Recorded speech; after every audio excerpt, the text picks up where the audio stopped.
pleasure this morning to be visiting with Mr. Dennis Dean Hatzenbuehler, who resides in Pratt, Kansas at 613 West 2nd Street in Pratt, Kansas.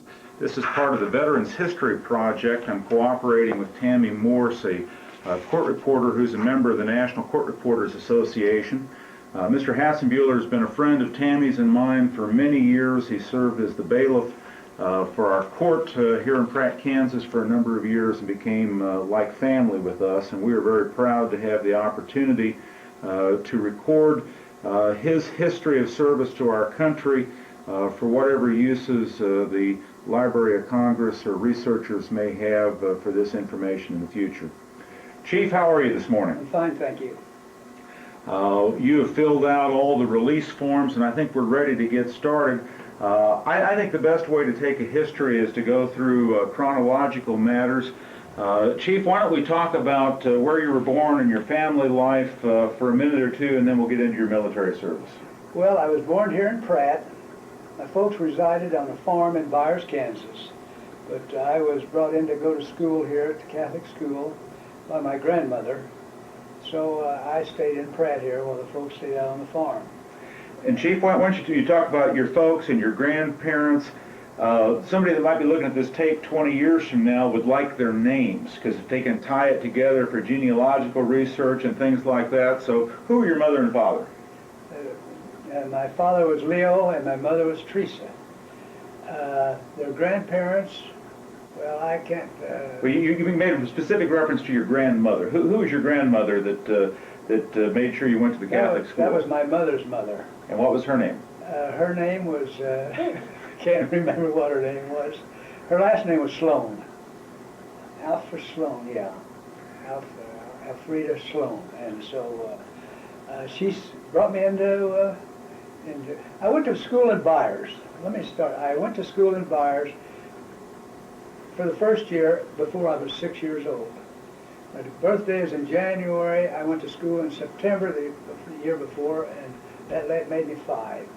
They kicked me out of school because I was too young, which generally in them days the farmers got to stay in the school. But anyway, I don't think they liked my father. But anyway, so I stayed out of school for a year. So Grandma Sloan, my mother's mother, brought me in, and I went to school there. So there I graduated. From the Catholic school here in Pratt? Catholic school in Pratt. That would be Sacred Heart Catholic School? Sacred Heart Catholic School in Pratt. And from there on, then I graduated in the 8th grade, went down to Pratt High School, and graduated out of there. So.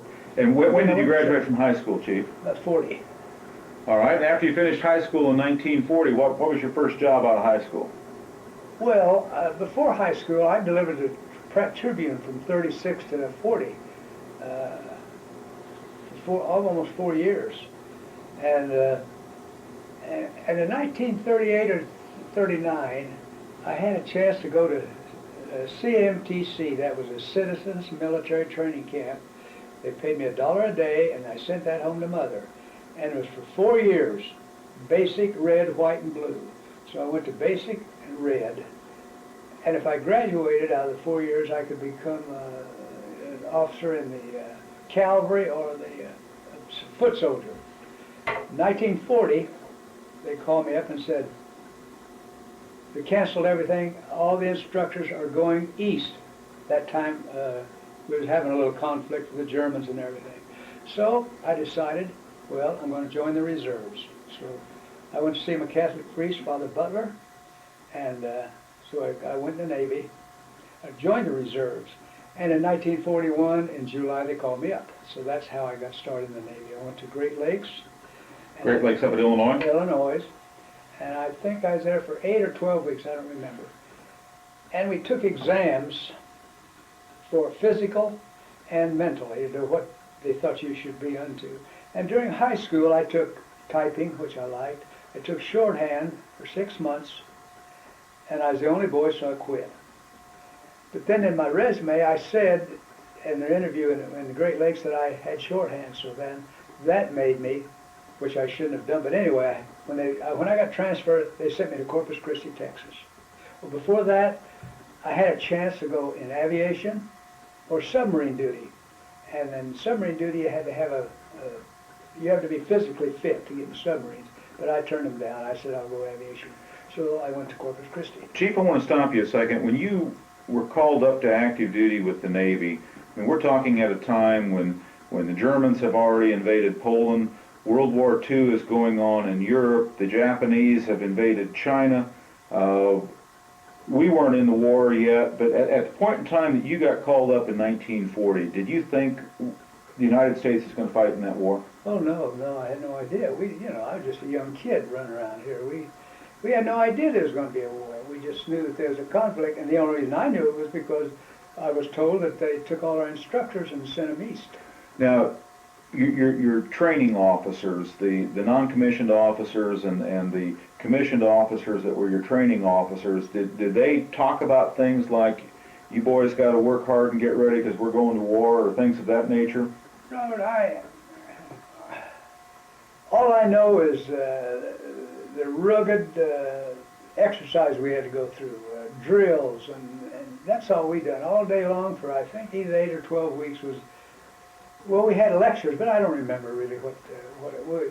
I had no idea there was going to be a war. I don't believe they ever said that. They just trained us to be what we were supposed to be, and that was it. So when you finished your training at Great Lakes, you went down to Corpus Christi, Texas? Went to Corpus Christi, Texas, yeah. And this was for what type of specific training down at Corpus Christi? Well, I went in, and when I got transferred to Corpus, I went in the office as personnel because I had said I was a typist and I had shorthand. So that put me in an office. And I really didn't want to, but that's where they sent me. And during the office time, then that's how I got acquainted with where I am today with my little lady. Well, let's talk about your little lady a minute. How long have you been married, Dennis? We're going on the 65th year. All right. And Falba's been a friend of Tammy's and mine for many years. But why don't you tell us a little bit about Falba and how you met? And I know her father was a distinguished, had a distinguished naval career. Just tie him in a little bit because somebody doing research may want to cross-reference some of this. Okay. I went to the personnel office, and there was three ladies working in there, and so I joined them and got in, and we got real good, close friends. And this one young lady I kind of liked, but I couldn't touch her because sitting over there on the desk with the personnel officer, and he was quite a wheel, and that was his daughter, and I knew right off the bat I couldn't mess with that. That was for sure. So anyway, as time went by, I wanted to buy a set of blues, right? Set of blues. And in them days, our old regular uniforms was just, like these. I wanted bell bottoms. I wanted to be a wheel, and my cuffs had dragons, and I really wanted to be a wheel, see. So I saved the money. I think I had $100. Yeah. And so one day I just asked Fallon, I said, I want to get a new set of blues, and you've been around a long time, all your life. Would you pick me out a pair? And she said, sure. So we went to Corpus Christi, downtown. We're walking down the street, and I don't remember the jewelry. At the jewelry store. What was the name? I don't remember. Anyway, we passed the jewelry store, and we looked in there. So all them rings and everything. And we just sit and looked, and I said, boy, there's a, conversation. You said, which ring do you like? Well, yeah, that's right. Then I said, well, let's go inside. And you just look, try one on. And so we found one she liked and said, you want this? And she said, sure. That was it. Never asked her to get married, nothing. I just said, you want this ring? She said, sure. So anyway, we knew we was going to be in problems.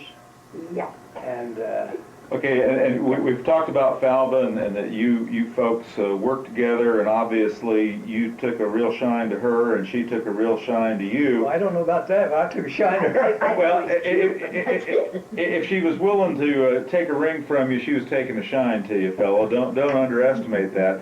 Let's talk a little. You mentioned her dad worked there in the office. Your father-in-law, what was his name? Ralph Christensen. Christensen? Christian. Christian. And I've seen pictures of him here at your home, and I know that you've talked about him with great respect. Let's just tie in a little bit of his naval career, and then we'll get back onto yours. Well, he went in the Navy pretty young. He went in when he was He was 19. 19 years old. He went to the Navy, and he was this time he was stationed in Annapolis, and the Well, fly I know boys. how he started. Well, He- he went to Annapolis, to make it short, and learned to tell the cadets how to fly, and he didn't know how to fly. Well, they figured out, I guess he done something, and they sent him to Pensacola. No, he went to Pensacola first, Well, and okay, he got his wings. got his And wings in he was- Pensacola, and then He was a first-class AP, which was very Falvo, what did AP stand for? aviation pilot. Okay. And he met my mother down there. And we went to San Diego from there. And he's a first-class pilot. Okay, and we've been chatting a little bit here with Falvo Hatzenbuehler, Dennis's better half of 65 years now. Falvo, just why don't you give us the 90-second version of your father's career, his ranks, and Okay. He started out as first-class AP. And he made chief. He was made warrant, lieutenant JG, lieutenant, then lieutenant commander. He turned to lieutenant commander. and a couple of the ships he served. I know he was on the carriers. Well, he was on the Intrepid, but he was in a squadron stationed at North Island, and they took the squadron and to the carriers, the Enterprise, the old Saratoga. He was one of the first pilots to land on the Langley. On the what? Langley, The Langley. Langley. And then he was on the right. Okay, when you said North Island, you mean in Hawaii, that they would shuttle the planes from Hawaii out to the carriers? No, from San Diego. North Island. North Island, San Diego. San Diego, California. And they go out and land on their carriers, and they go out to sea with the carriers. That's where they get the maneuvers and whatnot, Okay. right? yes, you're right there. Yeah. Okay, and since we're talking a little bit about your father-in-law, Dennis, you've related a story to me a time or two of when you and he were on the same ship during World War II. And since we're talking about him right now, let's put that story and record it for history. Well, before I get to that, see, he was going to transfer me. Okay, yeah. When his daughter had your ring on, he didn't approve. He didn't approve, so he transferred me to Kingsville, Texas. And so I was down there back and forth and back, and all of a sudden I got a phone call. One of the girls in the office says, "Dennis, you're getting transferred. Do you and Falvo want to get married?" And I said, "Sure." I said, "How about her?" And she said, "Yeah, she's ready." So we got married. Well, then we came back. He brought me back to Corpus after that. But then I knew I was going to get transferred. Well, I did. I got transferred. That's all in here. So that's how that started. Okay, you got transferred from Corpus to where? Well, if I may, Livermore, didn't you? Naval Recruiting Stations, Kansas City, Missouri. Naval Air Training Center, Great Lakes, Illinois. Naval Air Station, Corpus Christi, Texas. Naval Air Station, Kingsville, Texas. ABATU, Naval Air Station, North Island. That's when I was going to go aboard the Intrepid. Norfolk, Virginia. You went to Aircraft Carrier Service Unit 6, Alameda, California. USS Intrepid CV-11. Aircraft Carrier Service Unit 5, San Diego, California. Naval Air Station, Quonset Point, Rhode Island. Patrol Squadron 62, B-24s. Naval Air Station, Patuxent River, Maryland, B-24s. Naval Air Station, Miramont, B-24s, California. Naval Air Station, Hutchinson, P-2Bs. Patrol Squadron 22, Honolulu, Hawaii. Naval Air Station, China Lake, California. Airborne Early Warning Squadron 3, Naval Air Station, Agana, Guam. Patrol Squadron 42, Naval Air Station, North Island, San Diego, California. Patrol Squadron 31, Naval Air Station, North Island, San Diego, California. Patrol Squadron 1, Naval Air Station, Woodby Island, Washington. Naval Air Station, Olathe, Kansas. And then to Training Squadron 22, Naval Air Station, Corpus Christi, Texas, where I retired. I don't have anything in here Where's about all the Miramar? time I was in Vietnam or nothing. They didn't put that in there. He was in Miramar. You got a lot of North Island on Yeah, yeah, they, a lot of stuff down Well, there. they had several million people to keep track of records on, and some of it apparently slipped through the cracks. But anyway, you and Falba got married on the sly, Yep. and I assume that her dad didn't really like that. No, he didn't. And at that point in time, what would his rank have been? He was lieutenant. Okay, so I assume that in the Navy, a lieutenant kind of got his way with the enlisted personnel. He was a boss. Okay, so when he found out you married his daughter, what he transferred you to? East Coast, that's when I started all that stuff. And Falva, did you stay then at home, or did you follow this guy around? She stayed in Corpus and then went up to come to Well, I came here in 44. Okay. So we're talking, Chief, let's talk about December 7th, 1941. Where were you, and when did you find out that you were in a war? Okay, We were Corpus. we were at Corpus Christi, and I think I was going out, it was on a Sunday morning. Now, you have to realize we had duty stations then. We had 4 duty stations in the Navy then. 3/4 of them was on shore, a quarter had to stay aboard all the time. And my duty station that day, I got off, and I think I was heading to town or something. But I can't remember why I went there. The Marines stopped me at the gate and said, get back to your base as possible, as soon as possible. Wouldn't tell me why. So, in Corpus Christi now, that was just a new base. The runways were there, the barracks were there, no sidewalks, mud, it was pathetic. But anyway, we got back out to the hangar, and here a great big old B-24 come taxiing up. Well, we didn't know what was going on, and all of a sudden they put lines out around that. We couldn't. Then we found out that was a war. That was how we found out. That's simple. All right, and what was your first duty assignment then after we were at war with Japan and at war with Germany? What was your first duty assignment? You were at Corpus, and then? I was in the office.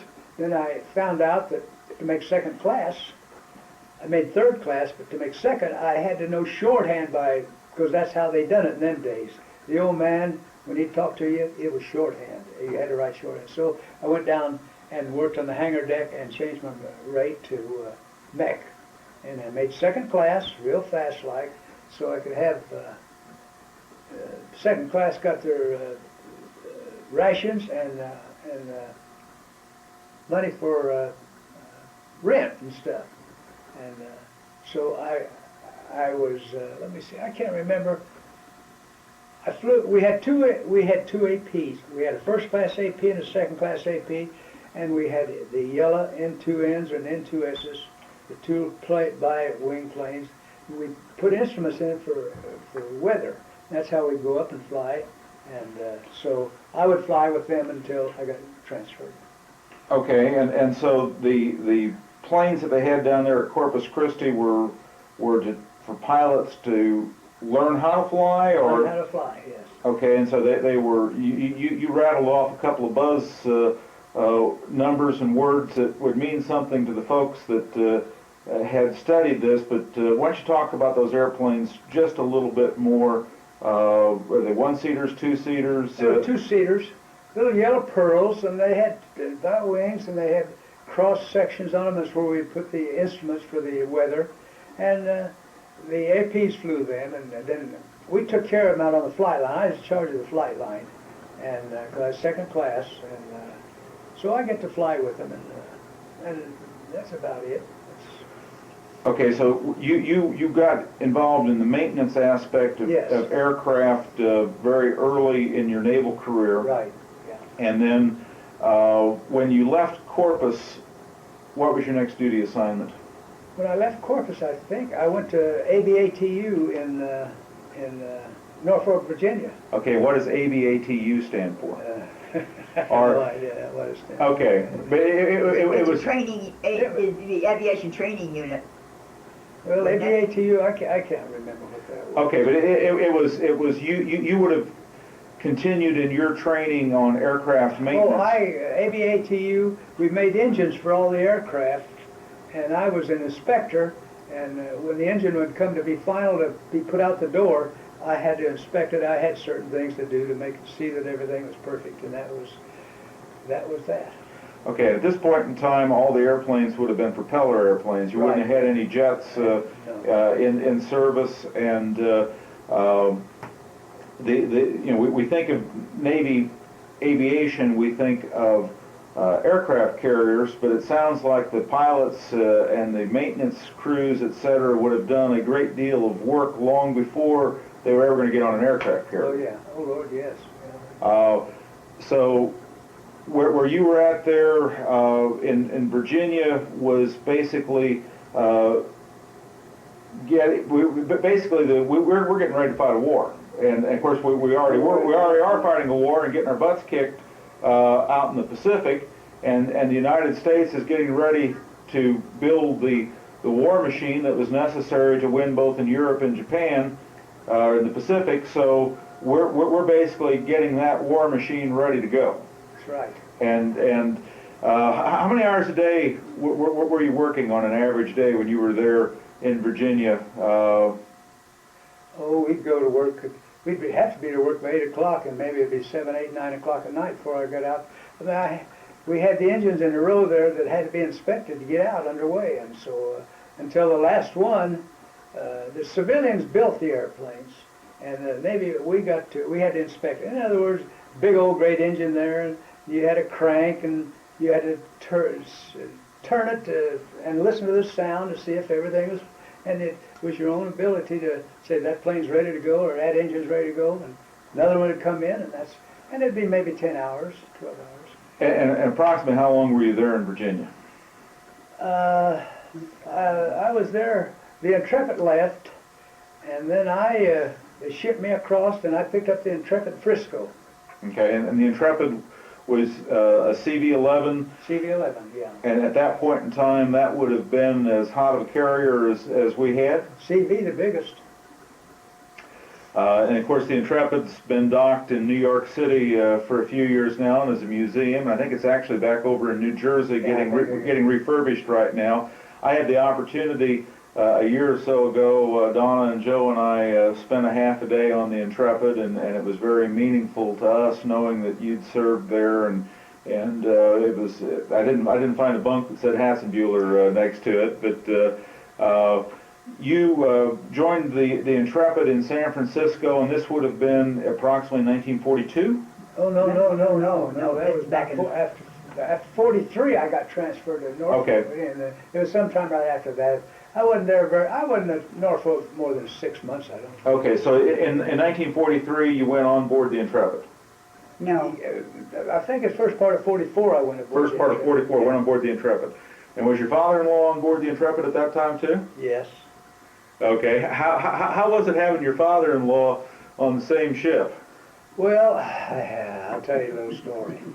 When I went aboard, of course we carried our sea bag and our hammock, and anyway, when you go aboard, you salute, and the officer of the deck says, when I said Hatzenbuehler reporting, why, he said, by the way, he said, you're to report to somewhere, and I knew exactly what he meant. I said, well, okay. I said, I'm tired. I want to get rid of this stuff I got here, and I'll report to him. Well, I didn't do it. I didn't go, and I just forget about it. Well, anyway, we went on a shakedown and had a little problem. Anyway, we headed for Honolulu, and I'm up on the hangar deck, flight deck.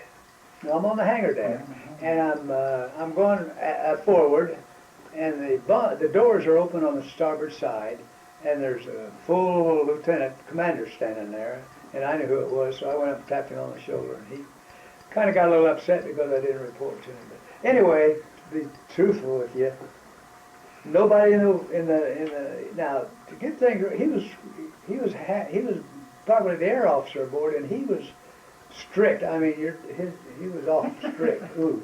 But anyway, we talked, and Outside of that, that was fine. We okay. Well, let's talk just a little bit. You mentioned an air officer. An aircraft carrier is kind of a unique naval vessel in that there's the folks that make sure that the ship gets from where it needs to go to where it needs to go, and then there's also basically an airport that's there, and there's all the airplanes, and there's the folks that worry about the airplanes, and there's the folks that worry about the ship. Well, let's talk. He worked about the airplanes, getting the airplanes airborne and getting them aboard. That was it. He'd walk the decks at night, seeing us guys were working, because you had to have 100%. They wanted 100% every morning, but that was almost impossible. So your father-in-law would have been the lieutenant commander, and he would have been basically the air officer. He was assistant air officer, I think. The assistant air officer on the Intrepid. Who was the commanding officer on the Intrepid at that point in time? Do you remember? I did. No. What type of rank would? He was a captain, four-striper. Okay. Now our skipper went to in 1944, 45. He got transferred, and he went to They just built a great big carrier, a bit larger carrier than the Intrepid, larger than the CV. And I can't remember what it was. He went aboard that to take over skipper. Okay, when you were getting shook down, you're getting ready to go into combat, what types of airplanes would you have, how many, that sort of thing? Well, I was assigned to the SP2C. We had 15. Okay, and an SP2C was a torpedo plane? Torpedo plane. And then we had the TBM or SBC. Okay, wait a minute. SB2C. TBM? TBM. That was a torpedo. That was a torpedo. I think the SB2Cs was the bomber type. We got the bomber. The torpedo plane was the SB2. Was the TBM. And Okay, so your main deal was a torpedo plane or was a dive bomber? well, we were a dive bomber, really. Okay, and so you'd have had some torpedo planes, you'd have had some dive bombers, and would you had some fighters on board We also? had about, I think, probably 60 or 70 fighters. Maybe not quite that many, but I know the aircraft was full of planes. Okay, what type of fighters would you have been carrying We at that were point? carrying at first the F4, The Hellcats? F4B, the little aircraft. Then we went to the F6, The Corsairs? the F6. Then we went to the F4U, the Corsair. Okay. Now, that was a nice plane. And then at the end of the war, we had the F6. Then we got the F8. That was supposed to be a one-time jobber, no maintenance or nothing. Just made one hop and then you beat 60. But didn't pan out that way. They were their night fighters. They were a little fast, little jewel, a little smaller than the father of the outfits. They were pretty good. Let me check this. Make sure. We're doing okay. Getting tired. My battery's Okay, getting real low. So you're and as a practical matter, Tammy, we're going to lose that battery long before we get done here. So basically, your carrier would have had some torpedo planes and some dive bombers and some fighters, and the basic purpose was to fight Japanese ships rather than to support land operations. Fight. We were no land support. We were just strictly dogfighting. What was the first operation that you recall where the Intrepid would have been involved in a fight with the Japanese? Oh Lord, we no more than got out there when we left Frisco. Than we were. Well, let's see. Your daddy took two crash dives, and they come into port. And when we went back out, we took, I think, three more crash dives. Okay, approximately where in the Pacific are we talking about that you took those kamikazes? I don't know. They were around Guam, somewhere out in that area. I have no idea where they were at. Okay. Where was Franklin? Well, she was out there too. That was later on. That was. Well, you guys were out there with the Franklin. Yes, at one yeah. time. We were we were about 15 miles from her when she got hit. Okay. So the ship took significant damage when it took those kamikazes, Yes. and you went back to port and got refitted. And I'm assuming that some of the personnel would have got transferred other places, and your planes would have went somewhere else, and you got restocked then when the Yes. ship was ready to go back out? Yes. Do you remember approximately when the ship was ready to go back out? Were we into 1945 or were we still in 1944? I think in 44 we got hit. In 45 we got That's when you- January in 45. I think we were in Hunters Point because I come back and picked Mother up, and we went out back out on At Hunters Point's in California? yes in California. It was dry dock where they. Dan, this is her. And then we went back out. Then I think in January we took a hit. February, March, somewhere in the Franklin got hit. And we took another hit. And then we went into a repair ship somewhere out there. Instead of coming back to dry dock, we went to a repair ship, stayed there for about 3 or 4 weeks, I guess, getting fixed up. We had a pretty good sized hole in our flight deck. And so then, well, then the war was over with. And how many kamikazes did the Intrepid take while you were on deck, or while you were on board? Three. Okay, and this was probably off Okinawa. I think it was over Okinawa. Yeah. Okay. Okinawa. Where were you when the first kamikaze hit? When the first kamikaze hit, I was in. I don't remember where I was at. Okay, I mean you were at general stations of some type. Okay, yeah. So you were on stations, and I know from having toured the Intrepid that it got the living hell tore out of it, and that there was a real question whether or not the ship was going to make it or not. I'd like you to talk for a couple of minutes about what it was like to take a kamikaze like that, and what the ship was doing and what you were doing to try to keep afloat. Used up by the folk, Forecastle? yeah, that one time. Yeah. Well, Robert, I'll tell you that things happen so fast that you don't worry about nothing. You just worry about yourself. If you can help somebody. I remember up on the forecastle when we. One of the ships was up on our port bow, and they were strafing, and I and my first class, we were standing together, and we had just come from the mess hall when the general quarters sounded. There's a few of us at general quarters. I hate to say it, but we didn't have no duty station. We could do whatever we wanted. There was about 3 or 4 of us could do whatever we wanted. So I was one of them, and they had no duty station, so I go wherever I went. We went to the forecastle, and the plane was scraping, and I had a sandwich in my hand. General quarters sounded when I was down in the 3rd, 2nd deck, or wherever the mess hall was. And I dropped my sandwich, and I reached down to pick it up, and Chestnut was over here. Somehow, Chestnut got his arm shot off. Well, he fell down on me. Well, anyway, we got him squared away, wrapped him in a canvas, and got him Is that when down. you took the ankle? Oh, yeah. Well, that was a different story. That was... Anyway, the funny part of it, though, I had a big cast on, see. When we come into port, well, I figured I'd get transferred. I was right on that ship. So I was I got to go down and light the burners on for chow and start the stoves about 4 o'clock in the morning. Light the stove.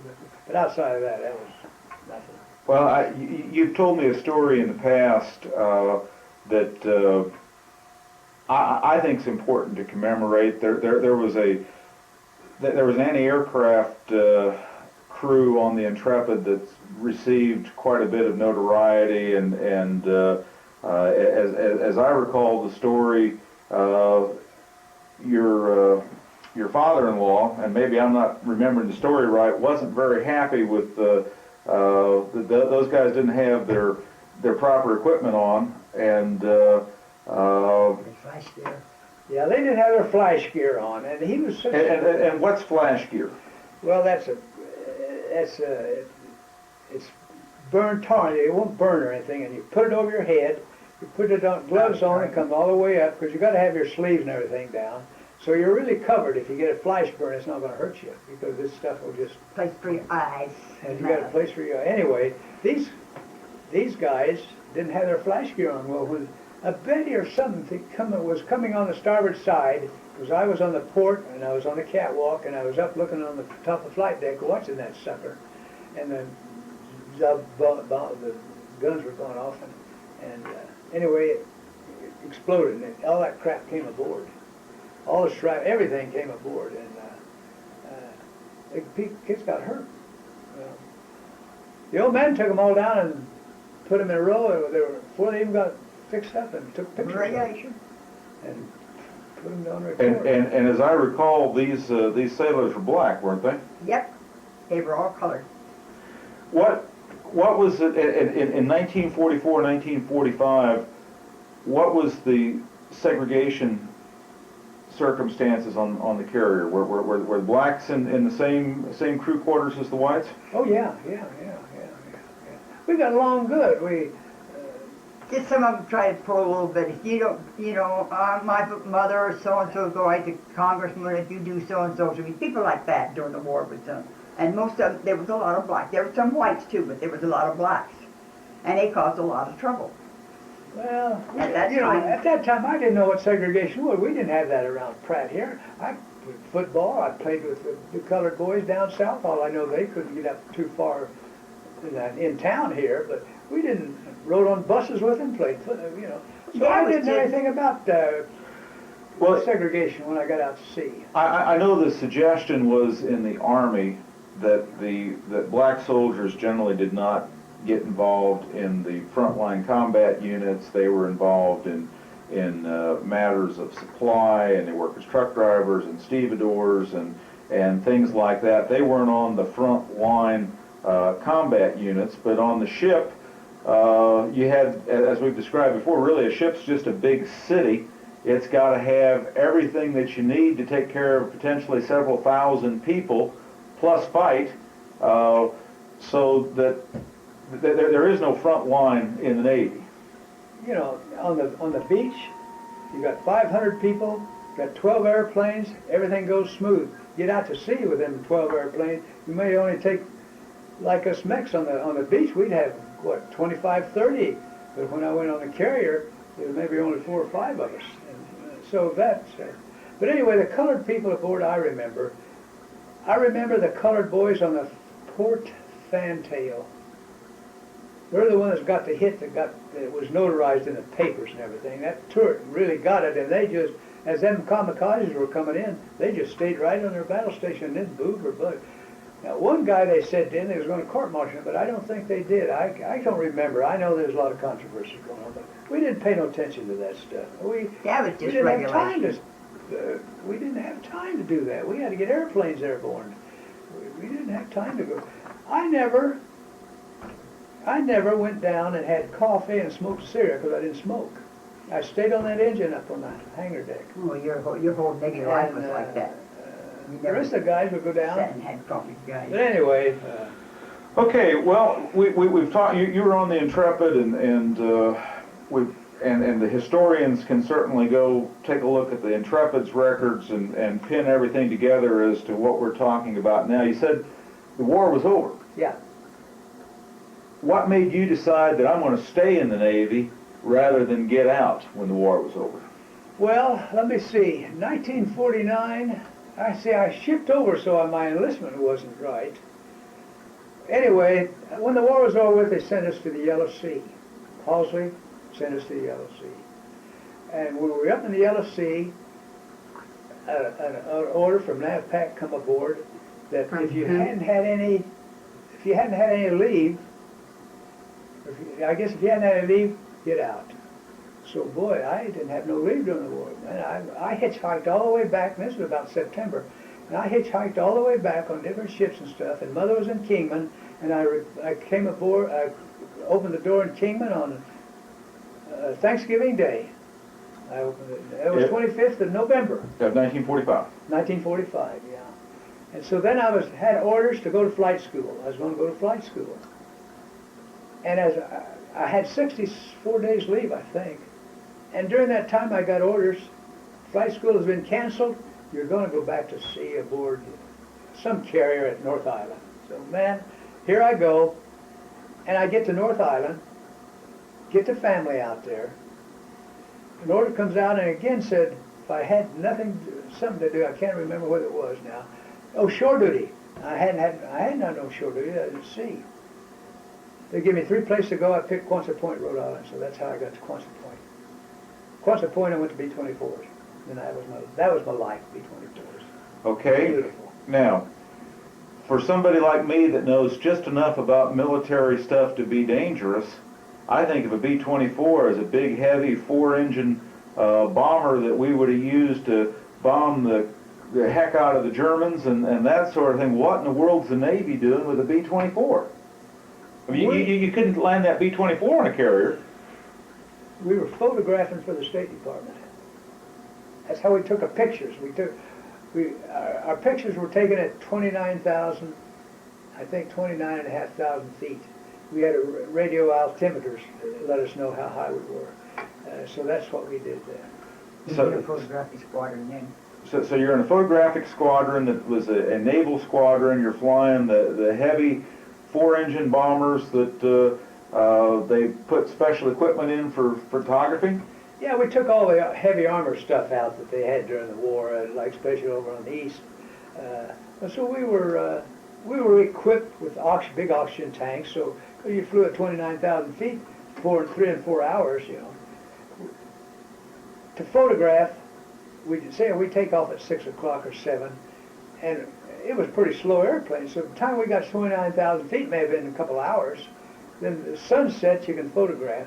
But then about 3 o'clock in the afternoon, you can't photograph anymore. So then it takes you about a couple more hours to get down. So You say sunset, you mean when you can photograph when the sun's high in the sky? Yes, yeah. So- And no so- clouds. So basically, late morning to early afternoon is a window of time to Only photograph. about 4 or 5 hours in there that you could photograph. Okay, and I know you've talked about being in the Middle East, and I remember you've talked about being down in South America. Where were some of the places that you would have photographed with that unit? I know you were up in Goose Bay, Labrador. Where were some of the places that you would have went with that photographic unit? Without photographing? No, with that unit and the B-24s, and I know you've talked about the Connies too, but was the Connie a photographic one also? No. Okay, let's talk about the B-24 and the photographs. Where around the world did you go to take those pictures? Well, okay, I started out, when I got my orders out of Quonset Point to B-24s was New Jersey. Well, I'm home here in Pratt, I get an orders at New Jersey. They're moving to Patuxent River, Maryland. And so then I went to Patuxent River, and first week I was there, we were headed for St. John's, headed for Goose Bay. St. John is Up in Canada. Up in Canada. And so we went up there, and we left here in May. Yeah, we left here in May. We photographed at St. John's for a while until the snow melted up in Goose Bay, Labrador. We had to be back in September. So at that point in time, you're photographing up in Canada? We're close to getting up in there, Canada. Yeah, everything. I don't know why we were photographing. Then we're back here in September. We had to be in Arabia in the end of September because you can only photograph there. The sun, there's no clouds or nothing, so we photographed there until December. We What's got that? transferred. You went there, and then we had to go back to San Diego. Well, I went to Goose Bay, Labrador. Arabia. Came back to Patuxent River. Then we get back in December from Goose Bay, from Arabia. Then we had to be in South America in January the 1st. So we only had a short span to get our airplanes fixed up because it was my airplane that we was flying, or I was plane captain of it. And then we go to South America and we'd be stationed at Panama, and then we go down to Medellin, all them countries down in there and photograph. And we photographed until they started burning the fields, cane and stuff, and that was in May. So then we'd come back here, Alameda, California? California, and This was in May. Okay, it'd be the 1st of May. The end of May, I'm heading back for St. John's, Goose Bay, Labrador, Arabia, back here, back to South America, come back here. And I'd done that 3 or 4 times. And then, you know, it was time for me to get, they said you're going to get sea duty. You got to go to sea duty now. And they classified this as preferred sea duty. Well, anyway, I had a friend in the bureau that got me wherever I wanted to go. And That was your father-in-law? no, No. this is a good friend of mine. Is it okay to mention his name? No, I don't know. I can't remember their names. Anyway, I called him up and I said, oh, after I got back from South America, they called me up and said, get your plane ready. The crew in Italy, passports are expiring, and you just got a new passport. And I said, hey, wait a minute. I just got back, and I haven't been with these people for 2.5 years. So I got on the phone, and I talked to my boy up there, and he said, okay. So I went up and told Commander Condon was going to go back with us. And we kind of got along pretty good. He had 6 or 6, 8, 9 kids, and I had 6, and we had all the faces painted on the bow of my plane.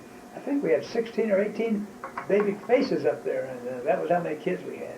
But anyway, I went up to see Condon, and I said, I got my orders to get transferred, Commander, and I says, oh, I'm not signing them. He says, oh, you're going with me. We're going back to Italy. So I said, oh, come on. So I went home and told Mom, I said, well, I guess we're going to shut down again. So the next day, I said, I'm going to go back to talk to Condon.